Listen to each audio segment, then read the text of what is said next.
ଦେଖନ୍ତୁ ଆଜିକା ତ୍ରିନାଥ ଗୋୟାଲ ଯାହାକୁ ଯିଏ ପୁରା ଝାରସୁଗୁଡ଼ା ଅଞ୍ଚଳରେ ତ୍ରିନାଥ ଦା ବୋଲି ପରିଚିତ ଅଛନ୍ତି, ତାଙ୍କର ଆଜି ଆମର ବିଜୁ ଜନତା ଦଳ କାର୍ଯ୍ୟାଳୟ ମଙ୍ଗଳ ବଜାର ସ୍ଥିତ କାର୍ଯ୍ୟାଳୟରେ ଆଜି ତାଙ୍କର ଗୋଟେ ଶୋକ ସଭା ରଖାଯାଇଥିଲା।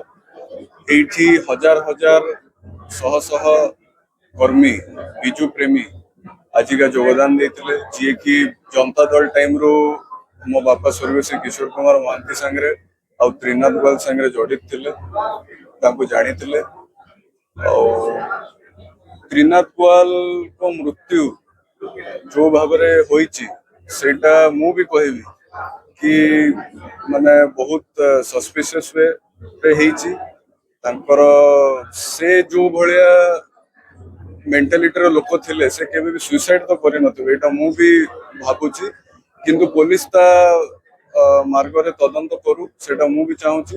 ମୁଁ ବି ଆଗକୁ ତାଙ୍କ ପରିବାର ସହିତ ଆଲୋଚନା କରିବି କି ଆଗକୁ କୋଉ ହିସାବରେ କେମିତି କଣ କଲେ ଭଲ ରହିବ।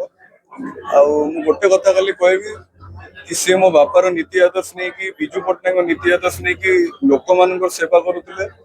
ଝାରସୁଗୁଡ଼ାର ଲୋକମାନଙ୍କ ପ୍ରତି ତାଙ୍କର ଯୋଉ ସେବାର ମନୋଭାବ ଥିଲା ସେଇଟା ମାନେ ଚିର ଋଣୀ, ମାନେ ଝାରସୁଗୁଡ଼ାବାସୀ ତାଙ୍କ ପାଇଁ ଚିର ଋଣୀ ହେବେ। ଆଉ ଆଗକୁ ମଧ୍ୟ ସେମିତି ମନୋଭାବର ଲୋକ ମିଳିପାରିବା ବହୁତ କଷ୍ଟ। ଆଉ ମୁଁ ଗୋଟେ କଥା ଖାଲି କହିବି କି ଝାରସୁଗୁଡ଼ାବାସୀ କେବେ ବି ତ୍ରିନାଥ ଗୋୟାଲଙ୍କୁ ଭୁଲି ପାରିବେନି।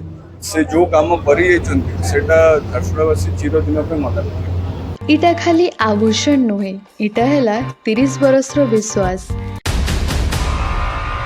नुआ जोश, नुआ जुनून आउ नुआ डिजाइन्स। श्री सोनी ज्वेलर्स बेलपहाड़, आपणकर निजर दुकान, स्पार्कल विथ एलिगेंस।